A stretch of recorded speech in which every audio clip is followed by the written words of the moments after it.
Hi, good afternoon. Welcome to the Robert Zicklin Center for Corporate Integrity's event on global sports washing, ethics, policy, and national image, put together by my colleague Marc Edelman, the Director of Sports Ethics at the Zicklin Center.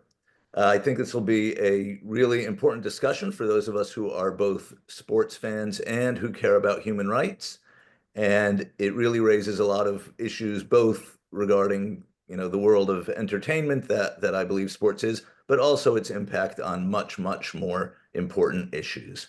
So I look forward to a vibrant and stimulating discussion.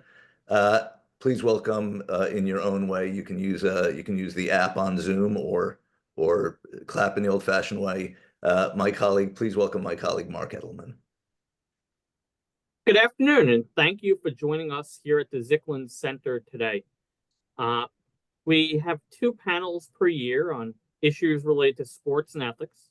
The goal is to continue to address novel issues in the space and to look at issues involving sports and ethics that have not gotten that much attention in the past.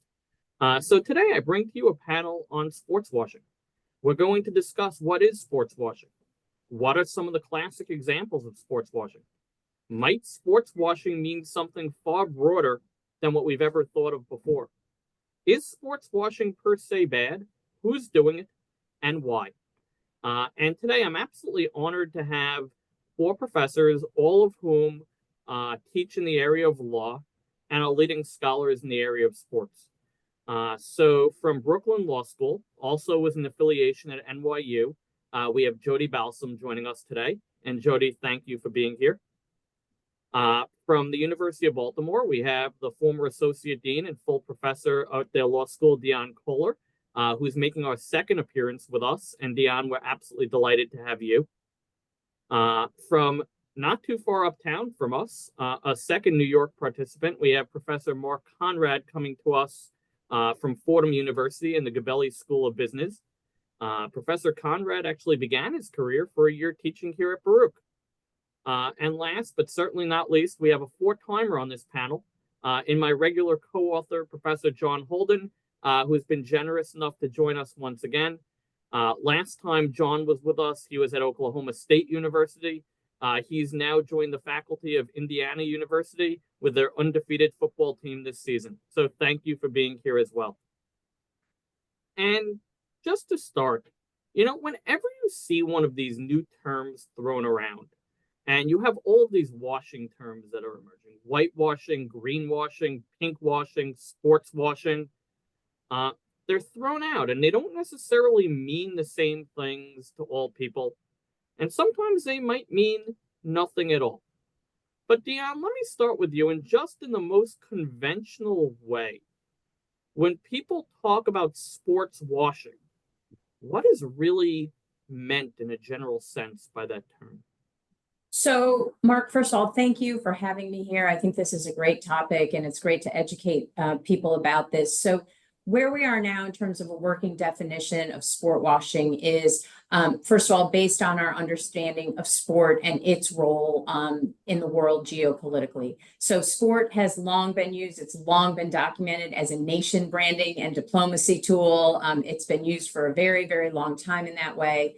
But recently, the term sport washing has grown up as China, Russia, other autocratic countries from the Arabian Gulf region have themselves identified sport to be used as something that can be used for their own geopolitical gain. And so what the kind of classic definition in the literature of sport washing is and what we have labeled sport washing often in the literature is using sports to launder, say, an autocratic regime's international image that has been tarnished due to human rights violations. So that's kind of a central animating definition of sport washing. But I want to add that within that definition, there is much sort of discussion, and it is a very contested definition, because the question is this really a tool that's being used in a new or different way by, say, China, Russia, autocratic regimes around the world? Or is this really a label that is being used by, say, European countries, countries like the US, who have traditionally had sports dominance? Is this a label that's being used more about sort of othering countries who are doing what countries like the US and European countries have been doing for a long time, which is using sport in their national interest? So, John, let me come to you. And again, I think Dionne makes a great point that we need to be careful with any type of label that we use.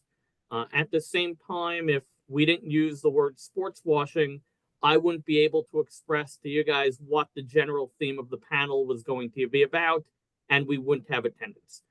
So I think we have to understand that this is a definition that's in flux in some ways.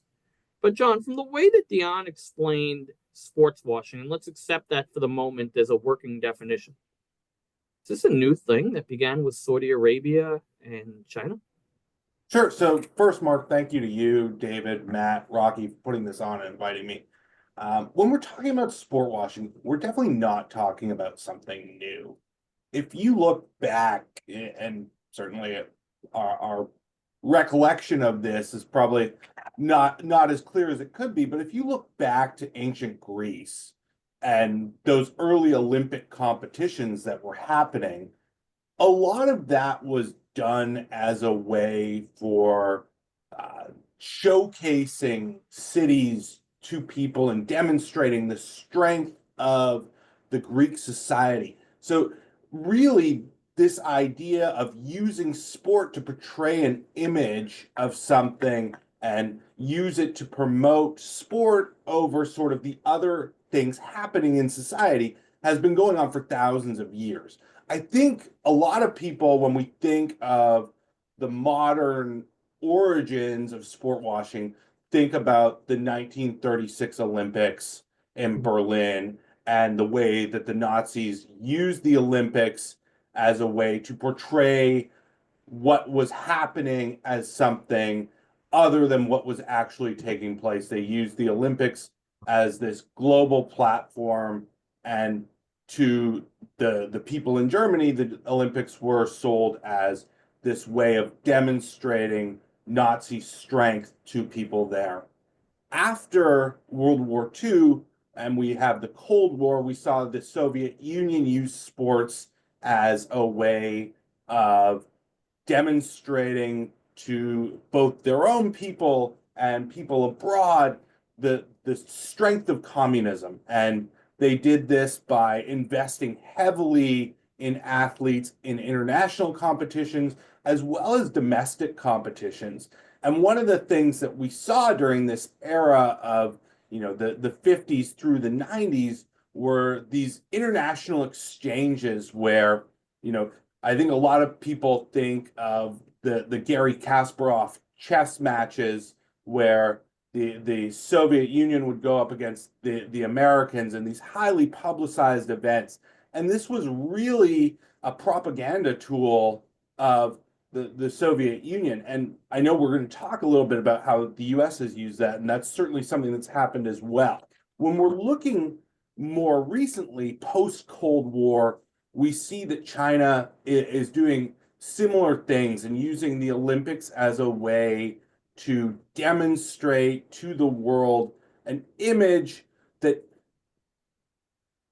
takes over and sort of supplants a lot of the stories that we hear of human rights concerns and treatment of individuals inside the country.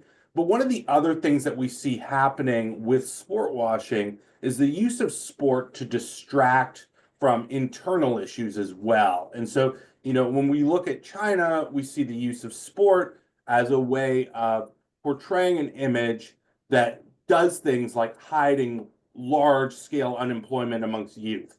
And so sports are seen as these strong displays of national strength, and the sport performance is ideal to translate into a view of society at large. So I think that's sort of a quick overview of very surface level of the brief history of sport washing. So that's interesting. So I'm sure a lot of people who joined us today thought we were going to spend an hour talking about the Middle East post 2017, John raised ancient Greece. I would throw in there as well ancient Rome with beer and circus. I thought he was going to start with Rome. John always surprised me, went back even further to Greece.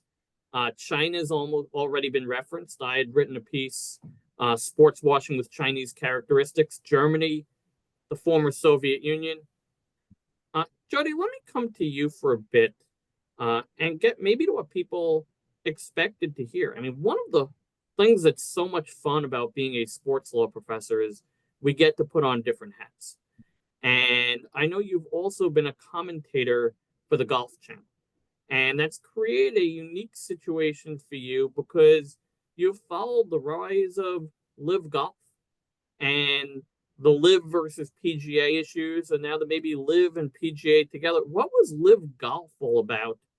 And might somebody think that it would be in some way related to this broad issue of sports washing? Well, just to not to put too fine a point on it, and by the way, thank you for inviting me. Great to be here with so many colleagues, wonderful colleagues I've spent in conversation over many issues. But not to put too fine a point on it, but the Crown Prince of Saudi Arabia himself described what he's doing as sport washing.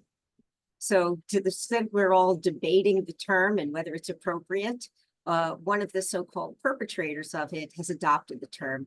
And it is part of a larger effort by Crown Prince Mohammed bin Salman, who's de facto leader of Saudi Arabia these days, to diversify Saudi Arabia's economy away from oil. He has a public investment fund, the largest sovereign wealth fund in the world, that is valued at nearly $1 trillion. And he has carved out a piece of that fund for one of the governors of the fund to deploy in the world of sports. But make no mistake, this effort to diversify the economy and participate more broadly in other industries than oil extends far beyond sports. But we focus on sports because it is a valued cultural institution. And for the reasons that John and Dionne have already discussed, conveys a greater sort of meaning and import to consumers and communities and citizens beyond other industries. So what's been going on in golf is that in 2022, the Saudi PIF, Public Investment Fund, created an alternative tournament structure, an alternative golf circuit to the PGA Tour called Live Golf. And that circuit was using the billions of dollars in the PIF to peel off elite golfers from the PGA Tour. Because of the tour's internal governance and regulatory structure, those golfers were not allowed to participate in both Live and the Saudi Live and the PGA Tour. So that became sort of more stark example of sports washing, because it didn't just create some new opportunity for fans to engage with a sport that they're passionate about, but it seemed to divide the world of that sport and strip it of some of what made it most appealing.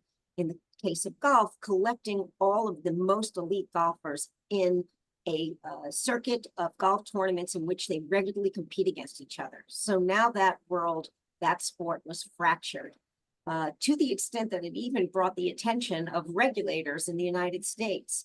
The fracturing has been, is on a path to be mended right now, because after litigation over the rights of players to participate in both tournaments and over what the Live folks thought were the PGA Tour's efforts to erect barriers to their entry as a competitor in the golf market, that lawsuit was settled. And now the two tours are actually proposing a partnership or merger, which raised the ire of our regulators and Congress even more, and to the extent that they conducted hearings about the extent to which what the Saudis were doing was essentially a foreign influence operation to somehow undermine an essential cultural institution. This is the language that was used by Congress in describing what they perceived the Saudis to be doing here.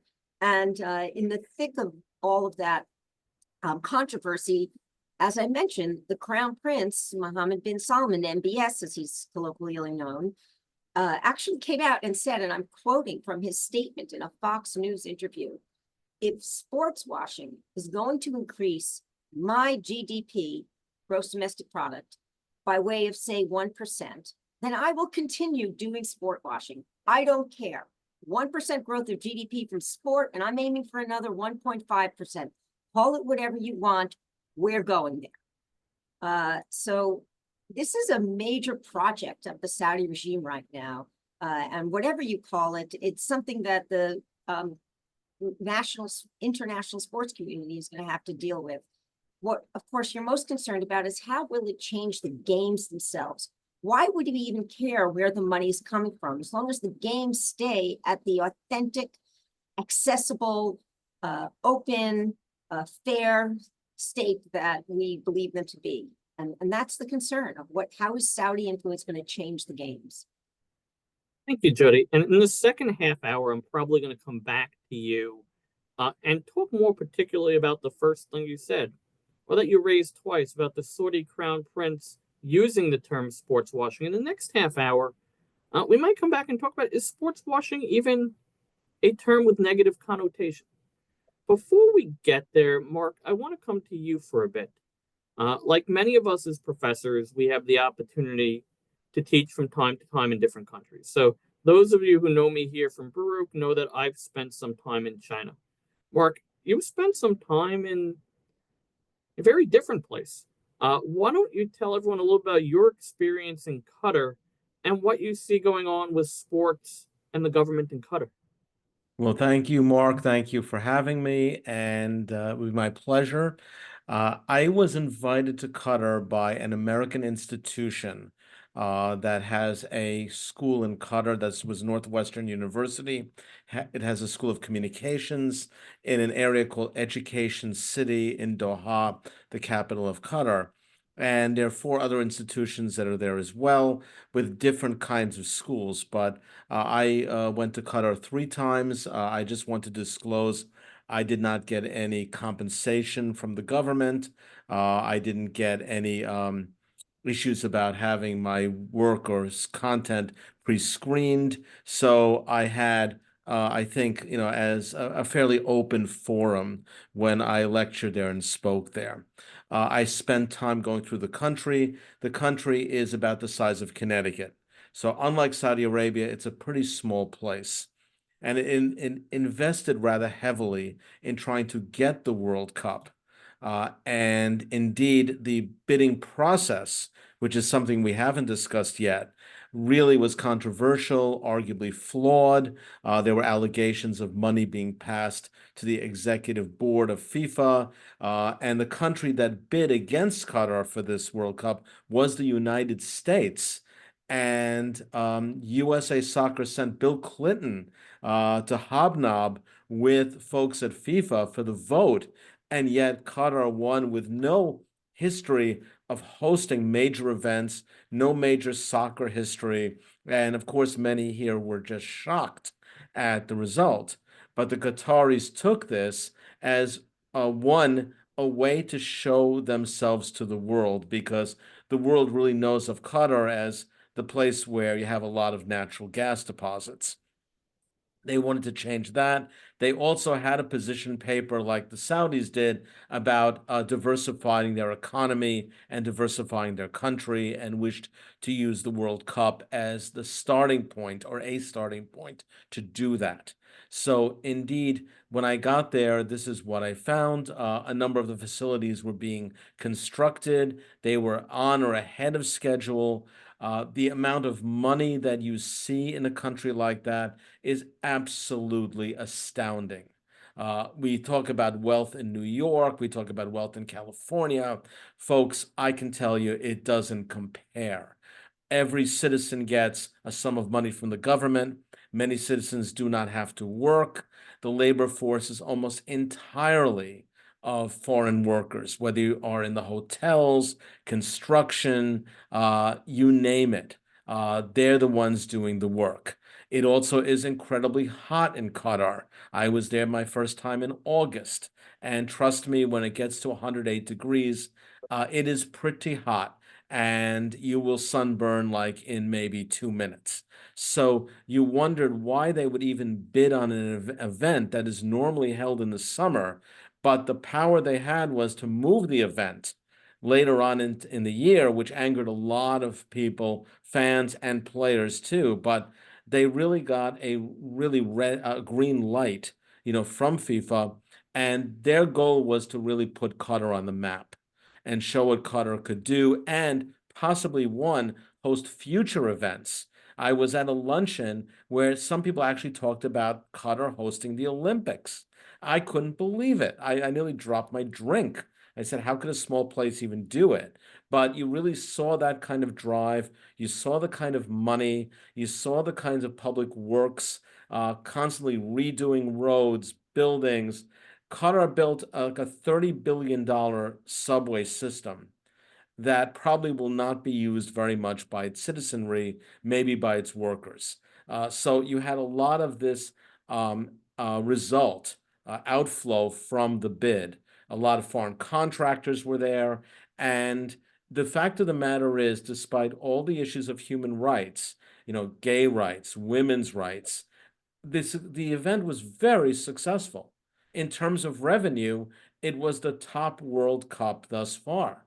It got very good coverage. And also, you notice in regarding to what John was saying, that even on Fox in the United States, when you watched it, very little about political issues were really aired during that World Cup. It was really more about the event, of course, the games, the fans, and of course, the kind of background pieces about the country that tend to be rather favorable in any international event. So the fact is that Qatar really won, and I think that spurred the Saudis to do even more, putting their own bid for the World Cup in 2034, which is a good bet they'll get. So if anything, the experience in Qatar, I think, served to propel the Saudis to make a stronger effort to do that, and will take whatever criticism about their human rights in stride and show that they have the money, they may have the will, they have the support of international sports federations. And this is really what you see as a consequence, I think, of history, and more immediately, the Qatar World Cup. So we talked a bit about ancient Greece, talked a bit about Colosseum in Rome. We've talked briefly about Germany, about the USSR, about Saudi Arabia, Qatar, China. Dionne, what about us?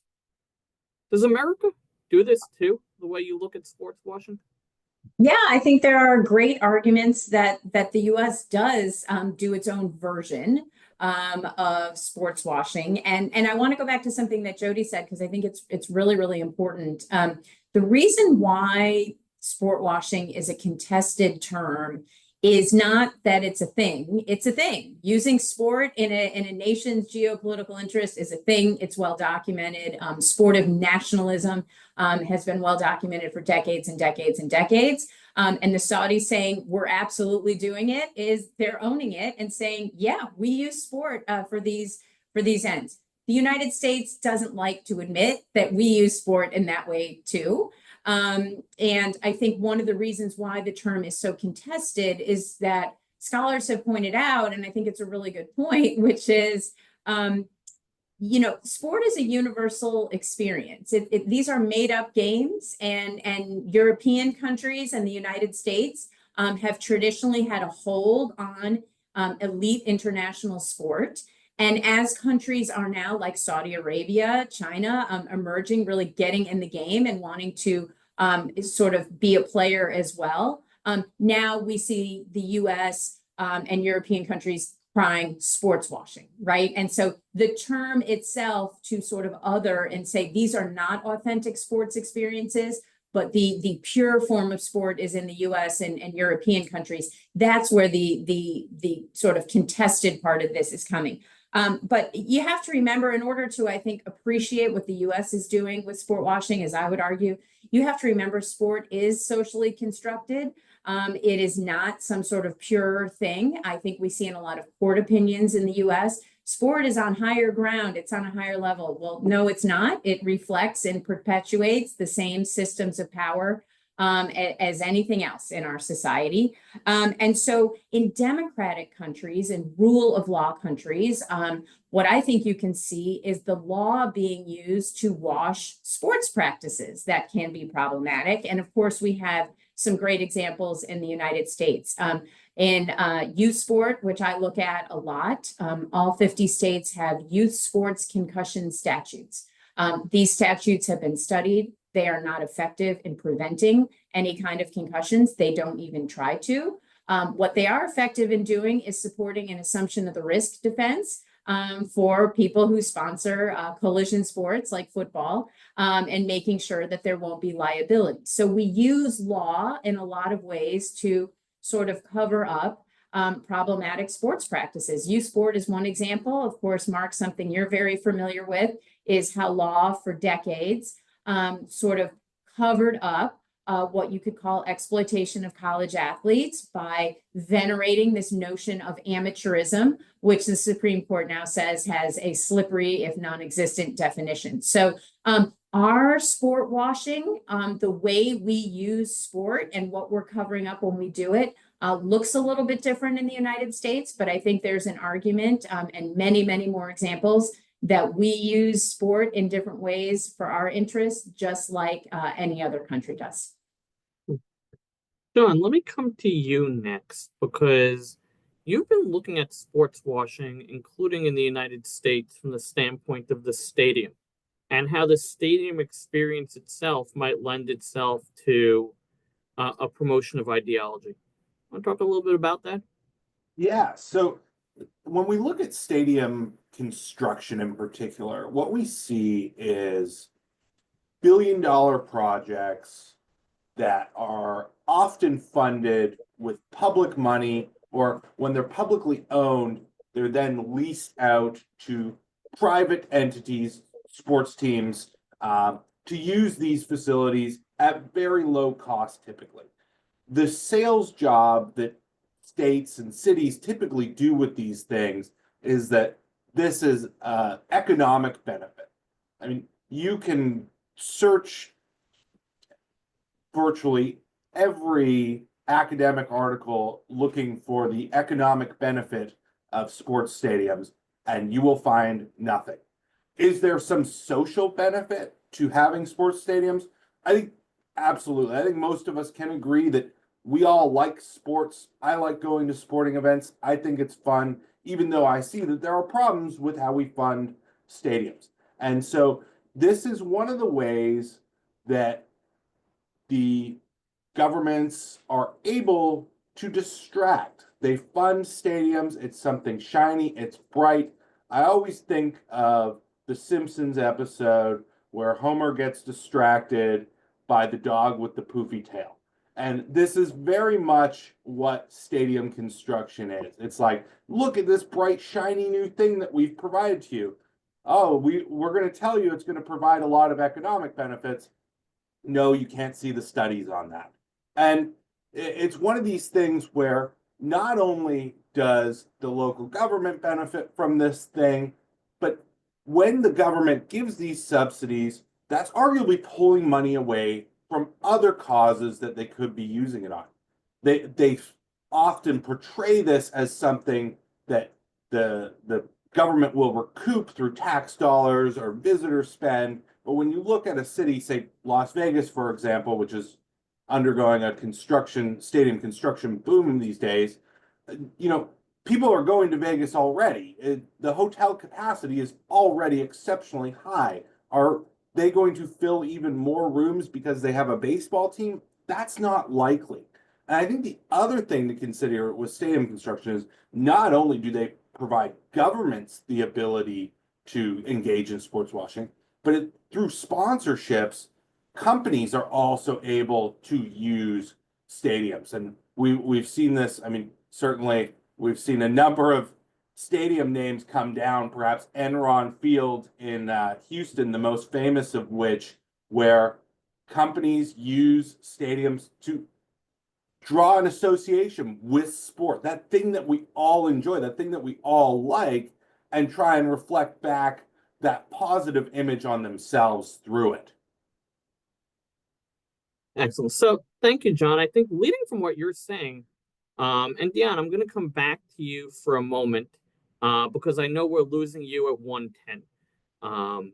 At Baruch, I have an obligation to show up for my classes, and thus I can't pull faculty away from their courses. So let me come back to you before we lose you. At least with some of the way that I'm hearing sports washing being defined by you and being defined by John, perhaps one could even argue something as simple as singing the national anthem before a sports game might, under a very broad definition, be seen as sports washing in promoting nationalism. Is everything, if everything is sports washing, then we're seeing it sport. We can't then say it's all bad, I presume. So are there certain types of activities that might be labeled as sports washing that we should be especially concerned about?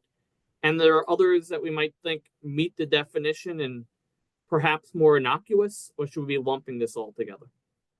Well, I think nuance is really called for in sport washing, but I think what my message would be about sport washing is we just need to think critically about it.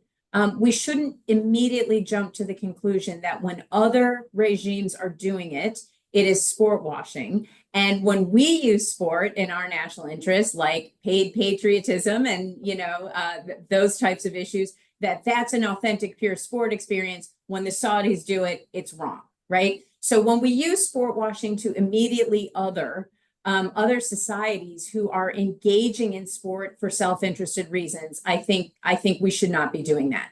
Having said that, I think we can all agree that there are certain examples, the Nazi Olympics, right? That was so highly problematic and serving to legitimize a regime that was engaging in atrocities, war crimes, eventually. So I think we can agree that there are some outliers where sport is now in service of perpetuating such harms that we can say it's wrong.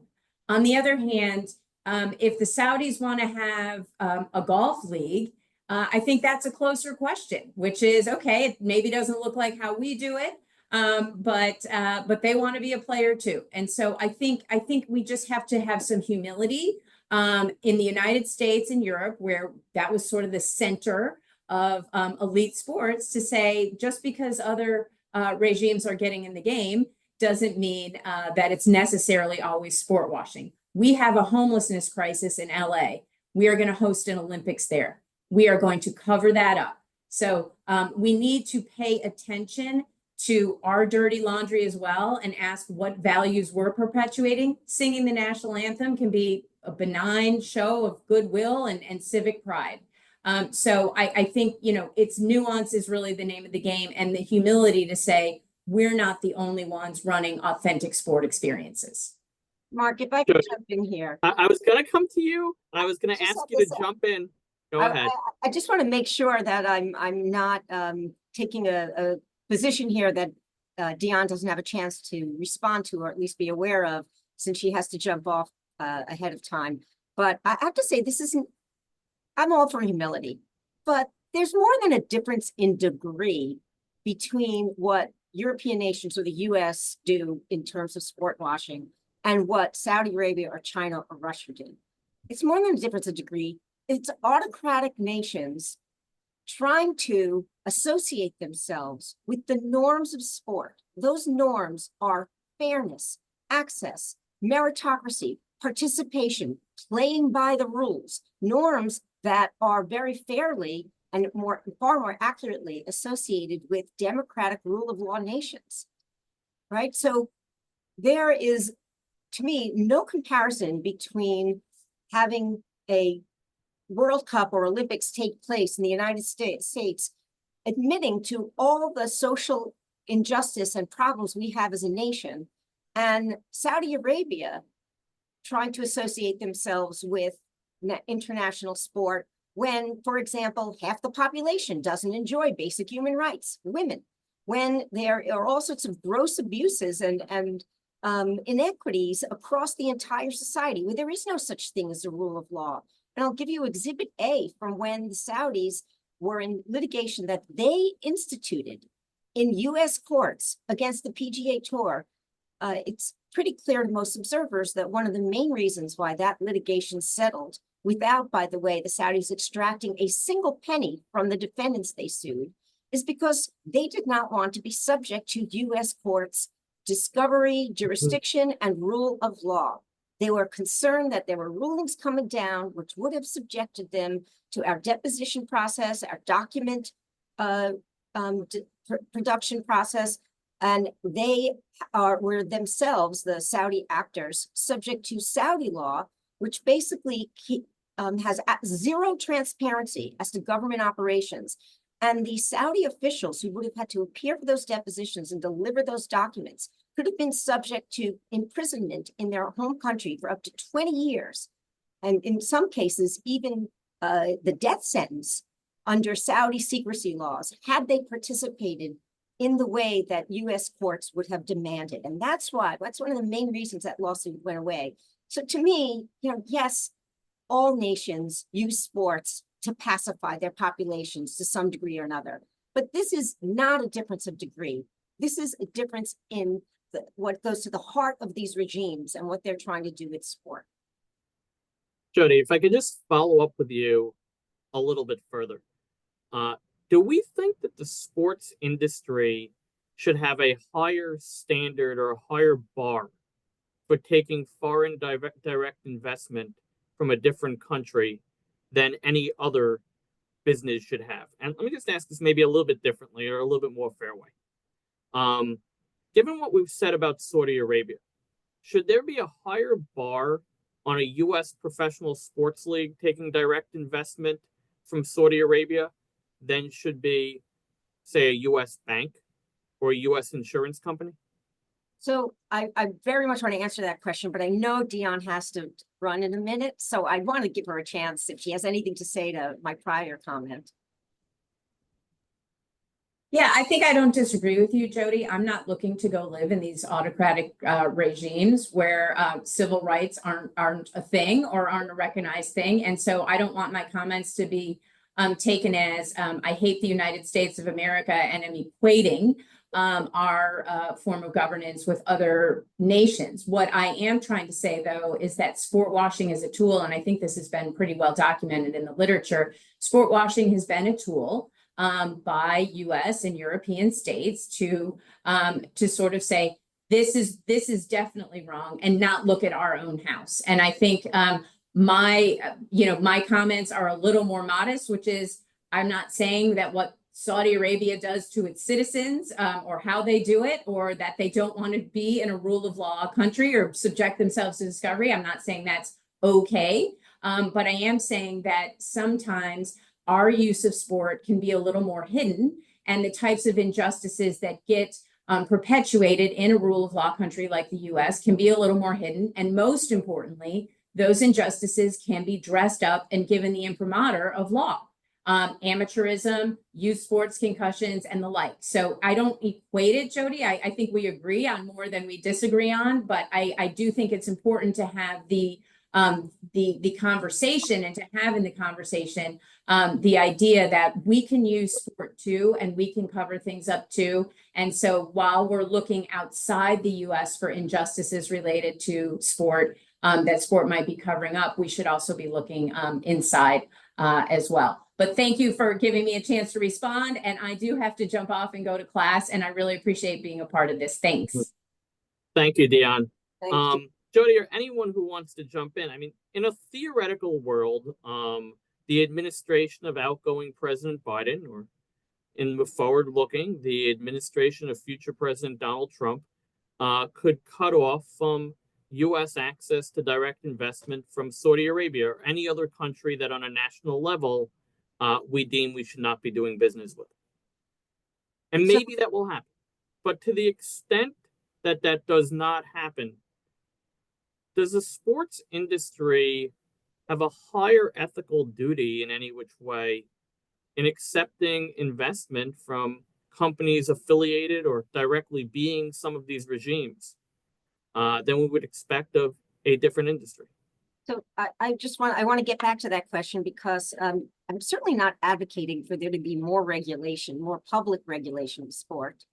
I think that where our Congress has drawn the line on limiting foreign investment in U.S. industry it's been a carefully drawn line, and it's targeting the right industries, right? So there's limits on foreign investment in real property in the United States. There's limits on foreign investment in our industries that are related to national defense. I don't think we need Congress to legislate around whether foreign actors can invest in U.S. sports. That doesn't mean that private law shouldn't address that issue, right? The governing bodies, the private institutions that determine what investments they are willing to accept need to look closely at the issue of sports washing and take careful steps towards allowing that investment. It is inevitable. And I don't think they should measure what foreign investors can participate in based on any higher ethical duty. I think it's a far more practical duty that is directly related to the product they are selling, right? The product they are selling is fair competition, played by consistent rules, accessible to all who have the talent, skill, and work ethic to compete. And what you need to protect in terms of the product you're selling is the influence that might be exerted by foreign investors to corrupt the product itself. And it's not that they have a higher ethical duty, it's just that the product they're selling is one that consumers need to believe in. So consumers need to value in a way that sports are uniquely valued. Mark, let me come back to you, and I'd like to talk about a topic that I didn't mention I was going to talk to you about, but I know is one of your favorites out there. That being the media and how the media operates. Now, we know, as you talk about, the Qatar World Cup was broadcast here into the United States. Live Golf is broadcast on television in the United States. What do you think the responsibilities are, if any, of the media covering these events in terms of talking about or not talking about some of the underlying activities that are going on in these countries that they'd rather not have discussed? That's a great question. Media people I've spoken with on this question have generally said, this is a sports broadcast. Our network has a news division. They cover things in the news division as news stories, but we're not news people. We're sports producers, we're sports anchors, we're sports announcers, we're ex-athletes that comment on the sports. They're also going to say that the reason the fans are watching these events is to get away from, admittedly, some really rough news cycles that we've had in the last few years. So they want ratings. They want to keep the fans happy. They want to keep their advertisers happy. They also want to keep the organizations that run the events happy because they're paying significant rights fees to broadcast these events. Personally, as a former journalist, I think they should tackle these events more as instead of all too many, up close and personal-ish kind of reports. And regarding Fox and Qatar, there were really fairly few reports dealing with the issue about gay rights, issues about workers, foreign workers, and how they were treated, and issues about restrictions for fans like in alcohol, because the country does restrict alcohol generally to the major hotels. You don't go to outside street bar and say, hey, give me a beer. But in the hotels, you could have that. But there also were some interesting rules that you had in Qatar, and one was that a single woman under 30 could not rent a room at a hotel or even be in a hotel. From what I understand, the rationale for that was that she may be a prostitute. Of course, a single man under 30 would not have such restriction. And this is only because I found this out when I was there, not so much reading media accounts. But you generally find, whether it's the World Cup or the Olympics, and I'd say even the Olympics in Paris or in Los Angeles, when you will see NBC's coverage, you're going to generally see a Today Show-ish type coverage. If you looked at the opening and closing ceremonies. So they don't want to do it. I think they should do more of it. But I think from the executive's point of view, and they say we pay a lot of money for these events. We want to keep our audiences, and we don't, and our audiences may not like to hear the dirty stuff about a given location. John, let me come to you next. And, we've had so many news cycles over the past couple of years that things that were really hot stories almost disappear. And one that disappeared more quickly than I expected to was the relationship between the National Basketball Association and the country of China. And one topic that really sticks out to me involved first a series of comments that were made by General Manager Daryl Morey, which were very quickly followed up by an apology. And then for those of us that follow the Boston Celtics or earlier the New York Knicks, we have to remember Enes Kanter Freedom, the starting center, the offensive force, the defensively challenged player who is great on offense. But he also has been, at least to many, a real human rights leader in speaking up about issues related to the conditions in Xinjiang and his perception of the mistreatment of the Uyghurs. And he found himself out of the NBA. Do we have concerns from a free speech perspective as well about some of the ramifications of things that we consider sport washing? Certainly the NBA is a private organization. If the NBA wants to collectively bargain with the union that players are not able to speak on issues, they are largely free to do that.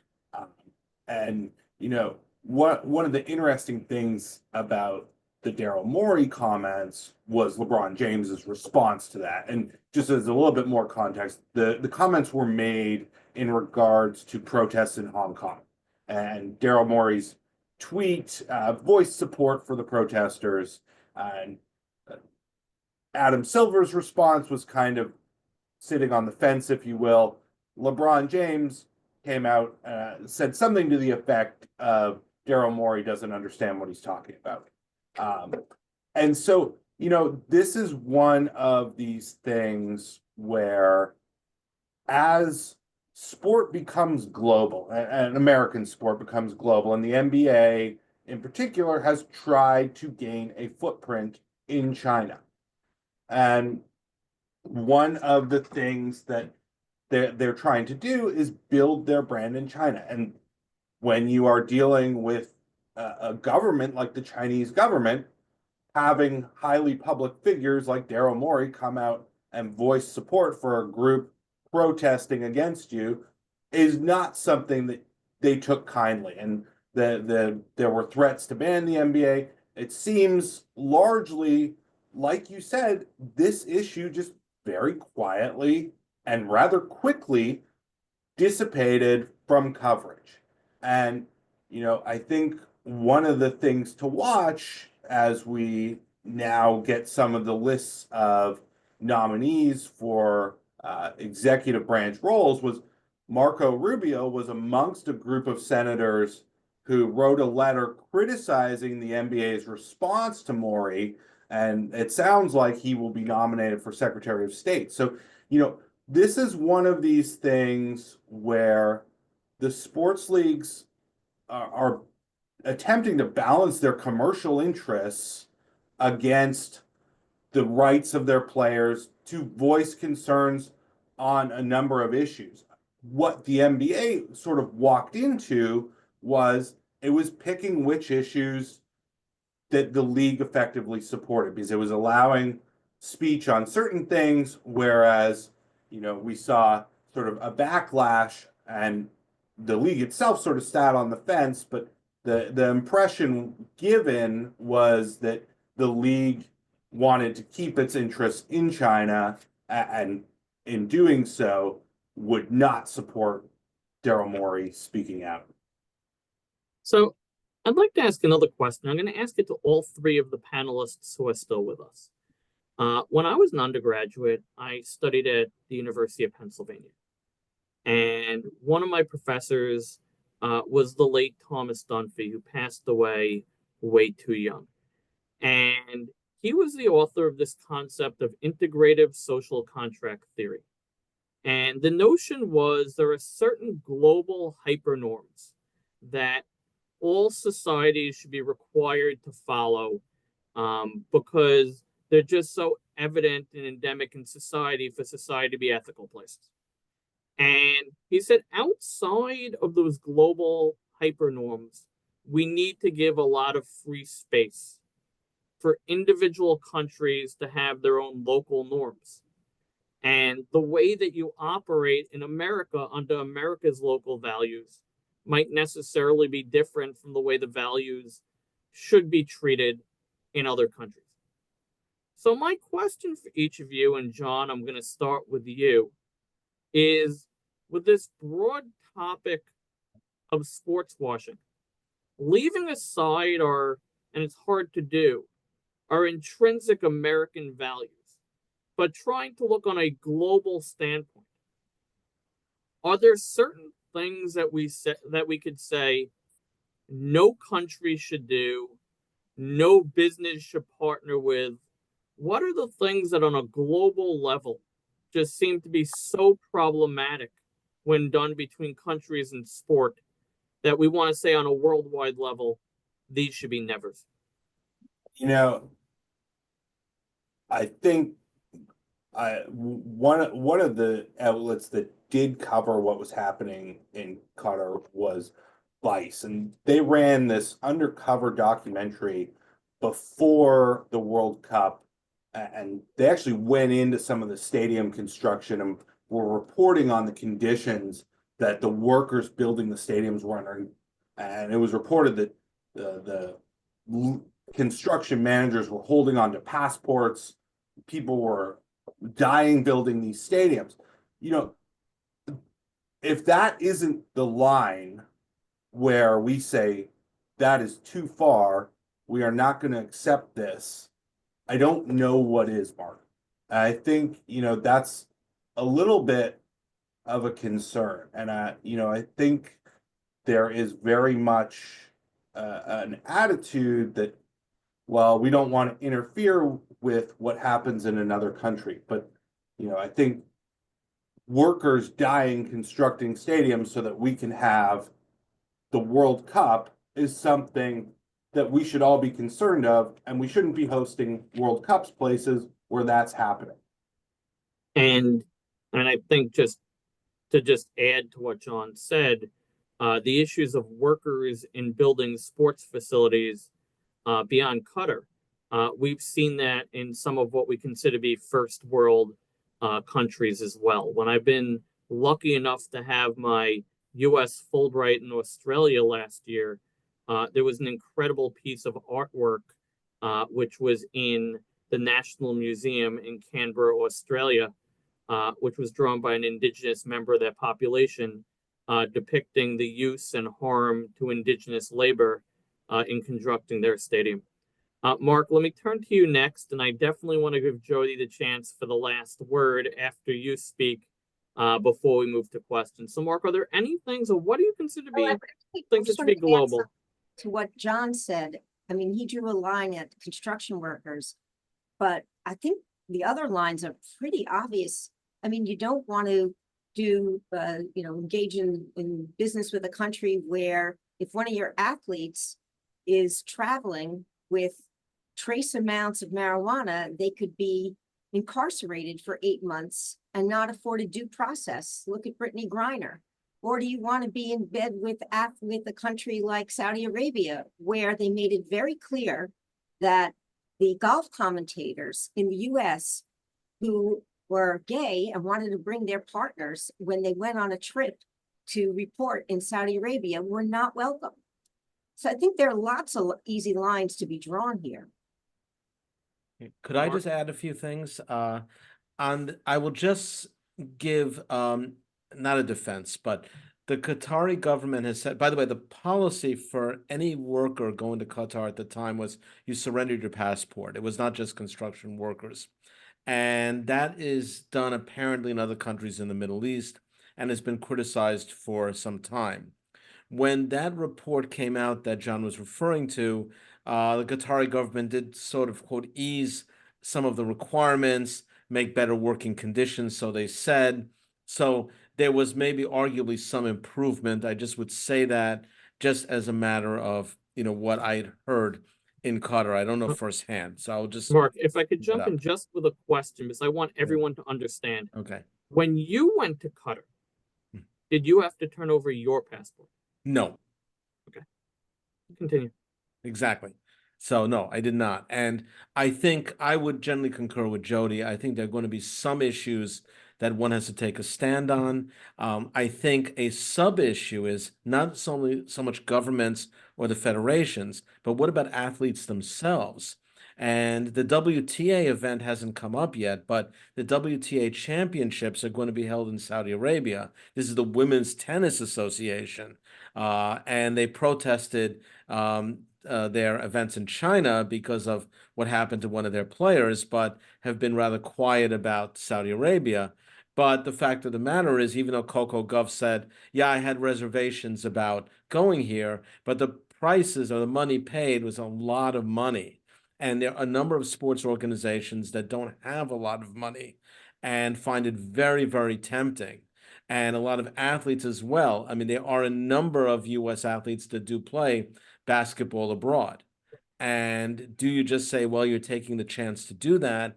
Or do you get, the State Department to pretty much say in a warning, really don't play there. We'll really strongly advise against it or ban it is going to be a very difficult question because some of these foreign leagues pay a lot of money. And so finding that line, I think, will be quite difficult, although there are some red flags or red lights, if you will, that we can consider. But there always is the issue that one red light in country A, is that going to be the same red light in country B? That may have other human rights issues. That's where it gets very difficult about an all-encompassing international ethics standard. It's kind of a natural law standard that I think Professor you mentioned, Thomas Dunphy. yeah, Tom Dunphy mentioned in his theory. I think in real life it's going to be difficult, but I think there is a point that we have to say no. What the point is the challenge. Jodi, you jumped in before Mark. I want to make sure you got your full thoughts in. I still want to give you the last word. Do you have anything else you want to add?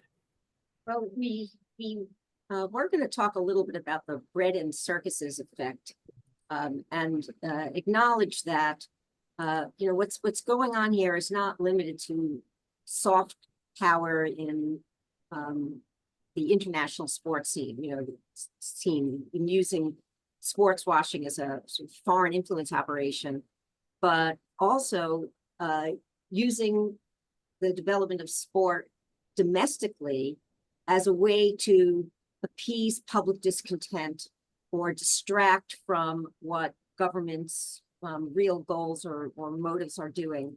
And I'll just give you a few examples, right? So domestically in Saudi Arabia right now, and in some of the other Gulf states, they have established domestic sports projects that in a lot of ways serve as this bread and circuses effect. So for example, there's now a Saudi Pro League in soccer. They have signed Cristiano Ronaldo, Neymar, Karim Benzema. They've signed a whole host of sort of aging European soccer stars. And the fact that some of these most famous players aren't playing for European teams in their declining years is now sort of shaking up the position Europe has had relative to these to other continents as soccer powerhouses.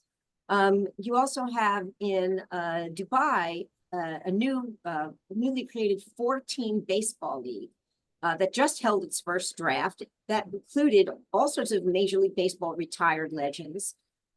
So this is wonderful for these domestic leagues and is a big distraction for the domestic populations, but I think it also raises sports washing questions in the sense that you're normalizing the cultural institutions of those countries by having Western elite and celebrity athletes go play over there. What question I have for Robinson Cano, who's now playing in Dubai, or Cristiano Ronaldo, is what do your wives and daughters think of the fact that you've decided to cash out in a country like the UAE or Saudi Arabia, where they're not allowed to drive unless you give them permission, where women of their talents and education who happen to be citizens are not allowed to hold jobs? Well, I'd like to, before we turn it over to Rocky, who's going to take some of the questions that we had from the audience and ask them to our wonderful panelists, John, Mark, Jodi, and Dionne, who had to leave us. I want to say thank you very much to all of you for joining the discussion today. Two topics that tend to get sensitive no matter who is discussing them are sports and issues of political relations. And today's conversation brought together two things that sometimes lead to extreme sensitivity. And I appreciate the fact that we were able to have this conversation in such a professional way, and that people were able to disagree and discuss and share ideas. And I know I've learned just from asking questions to the four of you, and I hope for everybody this was an enjoyable experience. So Rocky and David, I'm going to turn it over to the two of you to handle the questions that have been posed by the audience. Thanks, Mark. Yeah, I'm going to be the one to ask the questions. It seems that sports washing is pretty obviously, to me, effective in promoting tourism in a country. And the way the U.S. TV handles it, I think often is very effective as advertising for tourism. But what is the evidence that it helps the country politically, that it helps its position in the United Nations, that it helps increase other kinds of trade besides tourism? That in terms of diplomatic relations, is there evidence that effectively holding an Olympics or a World Cup or a karate tournament does Can I take that? that? Please do, Mark. Well, I think one of the best evidences was the 1936 Olympics, because originally Hitler didn't want it. In 1931, the IOC awarded it pre-Hitler, and then he was convinced by his propaganda minister, said, hey, look, this is going to make us look good in the world. And indeed, they lifted some of the openly anti-Semitic edicts just before or during the Olympics. People came in to America and other countries who were in Germany, incredibly, quote unquote, impressed about how Germany got on its feet, how it had a great Olympics. And I think it depressed some movements of boycotting Germany in the United States that had been coming up before that. So I think that's one historical issue that can come up. But I think the answer to your question is that there's soft diplomacy and soft economics, and people will know, one, Qatar is on the map. Most people never heard of it, or many people, not most, didn't hear about it, but they got to see, 2 weeks of it in its staging this event. So it could really create more interest in other sporting events, interest possibly in investment. It's hard to pin it, and I think your point is a good point in your question, but I don't think it makes the country look bad if successfully done. If not successfully done, no. And there could be no effect. But the reason why many of these countries try to do that, it is a very direct way to communicate their country to an international sporting public, whether fans or casual fans, that lobbying and politics cannot necessarily do. David, if I could jump in with another example, and Mark, I'm glad you plugged Qatar into the middle because I feel uncomfortable following any discussion of Nazi Germany with anything else. In a very different vein, if we look at China, after Mao Zedong's leadership in China, a few years later, Deng Xiaoping took on a leadership role. And Deng Xiaoping's leadership in some ways was very different from Mao Zedong. He wanted foreign direct investment into China. He also very much wanted to change China's role on the world stage, from China almost being isolationist in some way, to wanted China to be approved by the World Trade Organization. And some of the things that Deng Xiaoping started promoting in China in the late 80s and the early 1990s was hosting both sporting events and, Jodi, as to your point that it's more than just sports, also hosting large international conferences. And this was a planned and deliberative strategy. In fact, in 1984, Deng Xiaoping took a trip to Los Angeles where Peter Ueberroth and other organizers of the 1984 Los Angeles Olympics talked to Deng Xiaoping and other Chinese leaders about how to organize these events. Correlation doesn't necessarily mean causation, but after a series of hosting large international events, both in sport and outside of sport, China ultimately got what they really wanted, which was approval into the World Trade Organization. And I think there can be reasonable arguments out there that China not only getting involved in international sport, but showing themselves as a host helped to normalize the perception of the country amongst some other countries in the world that previously would have been more reluctant to grant them WTO status. So that's my example to add. What do you think is the appropriate response by governments to blatant sports washing? I'm thinking back all the way to our boycott of the 1980 Olympics in the Soviet Union. I know a guy who was on the Olympic swim team in 1980, and if you mention the name of Jimmy Carter to him, he'll still explode with anger at having lost a really great opportunity. Is boycotting the right response? Is sort of somehow trying to bring your own country's sort of propaganda to the games, is just winning a lot of Olympics? People say, the Nazis, had their propaganda Olympics, but the performance of some American athletes countered that. What's a good sort of deliberate response, and what might be a response that sort of plays out on the playing field that might counter the worst aspects of sports washing?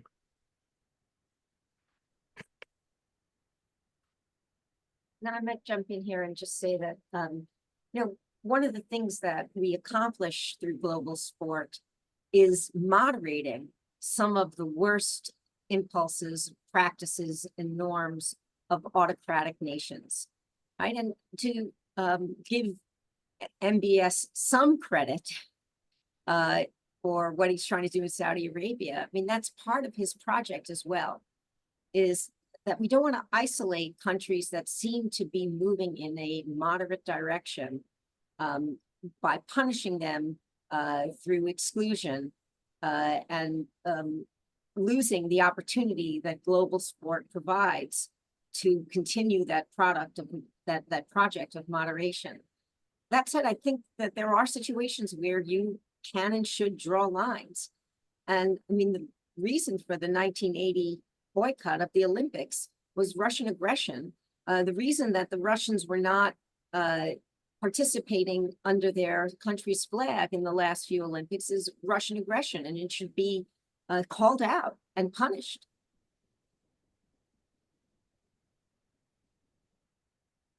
It's a tough call because at first I supported the boycott in 1980 for that reason. It was an aggression into Afghanistan. It got world condemnation. But the question is, was it effective? But in 1936, there also was a very strong movement to boycott the Berlin Olympics that really was nullified, by Avery Brundage, who had a very, very powerful role in U.S. amateur athletics. And of course, the U.S. team went there. So it is, I think, in certain respects, it could be done, but it would be a very, very drastic remedy. And maybe other remedies like the, head of government not being there, or government officials not traveling, or some other more subtle ways to show displeasure could be more effective, but not, having the athletes being the victims of such a policy. And that's what happened in 1980. And in response to David, yes, there are athletes that I know from that time that are still extremely angry, and that was their one shot at competing at the Olympics. Here's a question. I'm going to sort of paraphrase it. What does the panel think of the impact of green sports washing? I.e., FIFA talks about its commitment to environmental sustainability, as does the NCAA.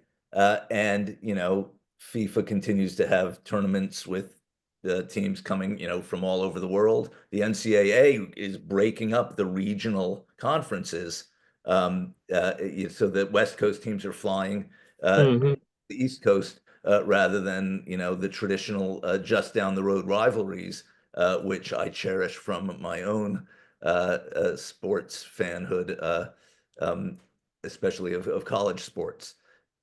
Are they not utter hypocrites with regard to green issues in the way that they run sports?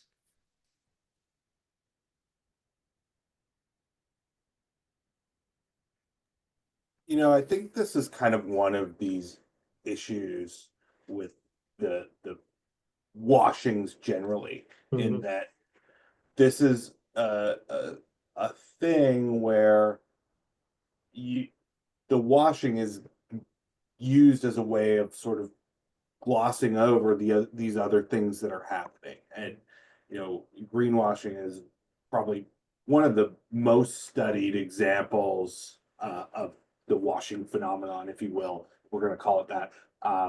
And the use of, I think one of the challenges that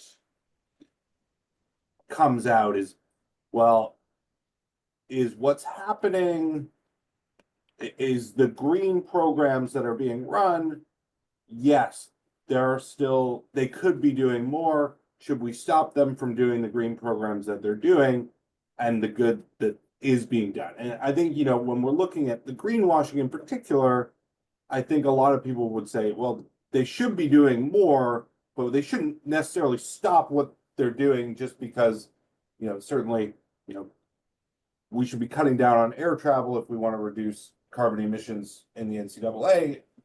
But there is some good being done, and you don't want to throw the good out just because there's still some negative things occurring.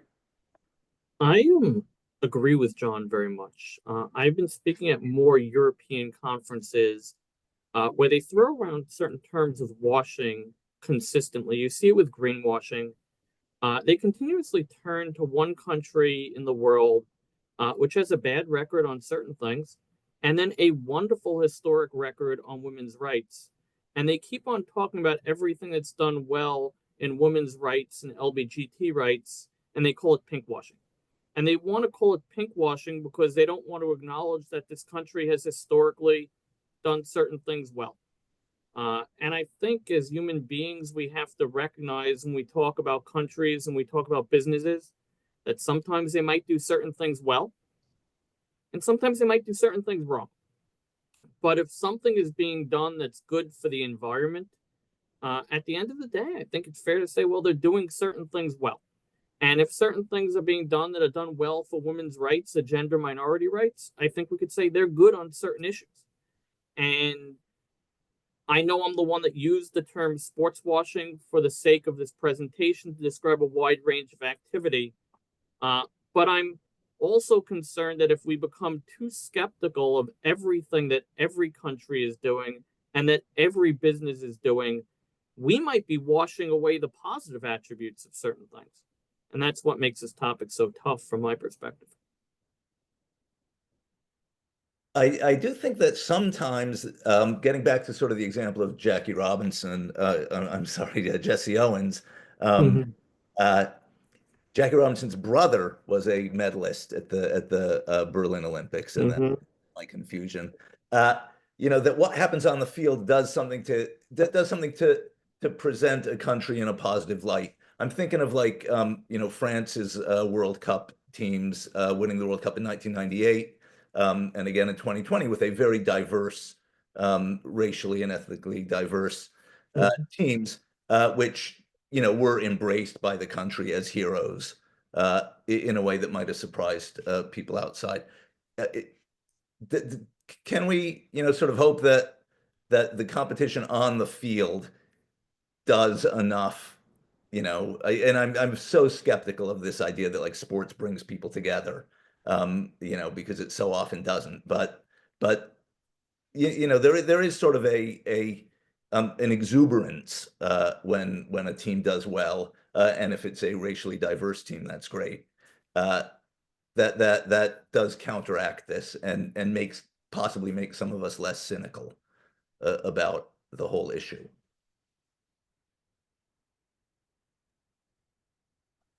I think, one of the hopes generally is that we can use sport to bring ourselves together and bridge these divides through this commonality.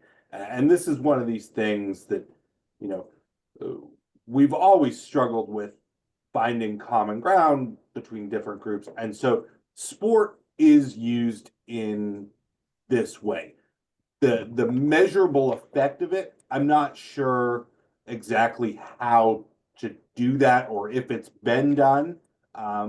So I think, largely what you'll find is anecdotal evidence that certain sports teams or certain sports events transcend the typical response and generate this outsized response from society that can bring groups together, if you will.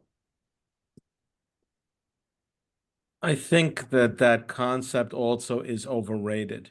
It may, in some cases, do that, but on the other hand, it may be a symptom of events that happen in countries, in regions, and the like, and also age-old issues. Dare I say what happened in Amsterdam last week as an example of that. So it's and also I think if you focus on soccer, the kind of fan bases you found among teams, which is kind of unique to American eyes, where we follow a team primarily because it's in our home city. At least that's how we grow up, and maybe then we'll follow another team, but not necessarily on a political basis or let's say a racial basis or things of that nature, which you do find in international soccer, international football, as they call it. And that's been a big problem for FIFA. So we've seen a number of actions of violence in soccer games in and out in many, many contexts. And in the Olympics, it becomes much more of a nationalistic enterprise because basically we're dealing with medal counts. And each day, many people check how many medals did the U.S. win, and if they win the highest number of medals, quote, they win the Olympics. I mean, that's not the idea. I don't think athletes feel that way. So maybe in certain cases, yes, it can, but I do think that that becomes rhetoric and sometimes even propaganda when you hear the IOC talk about it time and time again.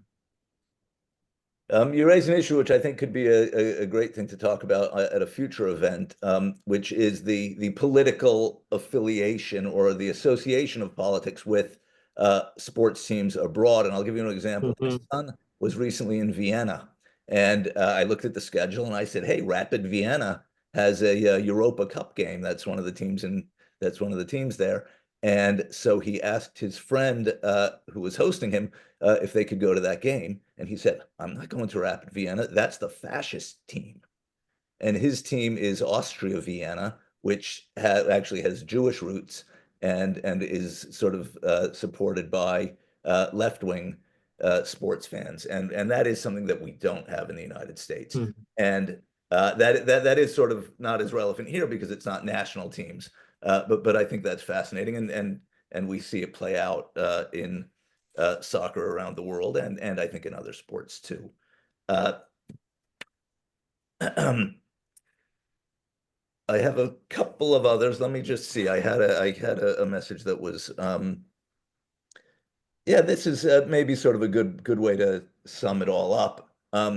Isn't sport washing simply using the positive values of sports and images of athletes to cover a whole spectrum of unethical business, in parentheses, NCAA, FIFA, and pursuit of national interest? I think this person is sort of skeptical of sports generally as a way to hide society's flaws. Whereas many of us in America sort of think that, our sports have been places where, have been the most progressive places, that arguably Jackie Robinson joining the major leagues was a huge step forward, and that other workplaces followed, rather than having sports sort of be the laggard. And I think that might be true about, it was one of the first institutions in America to truly integrate, or at least to take a step in that direction.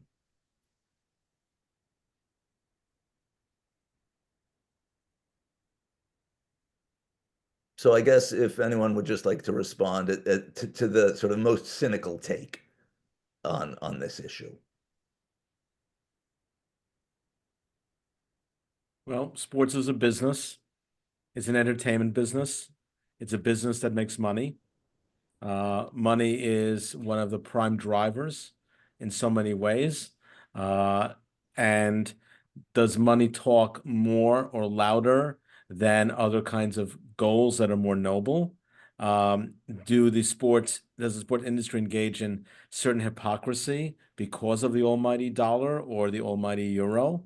Would be definitely things to talk about. Look how the sports industry is, sopped up to the gambling industry, for example. For many years they were against it. Is that sort of basically saying, yes, we believe in the nobility of sports, but are we sort of washing ourselves by taking, making deals with sports betting companies in the wake of legalized sports betting in many states? Not directly sports washing, but. I do an exercise in my sports law class at the beginning of the semester. I ask my students to hypothesize a world or a country in this world that does not have sports teams, sports leagues, professional sports, amateur sports. How would you advise the benevolent dictator of that country to proceed? Whether there should be some sort of sports infrastructure or not? To what extent should sports be promoted? And almost to a student, their reaction is no such country could exist. That it's a natural human instinct to want to participate in games and activities and physical exercise in this way, and that there needs to be some infrastructure to support it. It does not have to be publicly regulated or dominated. It could be quite informal and localized, but I think it's an inherent human need to participate in these sorts of games. As Dionne mentioned, they're entirely social constructs. They're entirely artificial. The rules are just whatever a particular culture at a particular time thinks would be worthy or entertaining or stretch our athletic abilities. But they do seem to be part of some sort of basic human impulse, along with other cultural institutions like music, for example. So I don't think we're going to do away with sports. So I just think we have a responsibility to make them as fair and accessible as we can. And I do think sports entities, much like other businesses and governments, are going to present themselves in the most positive light.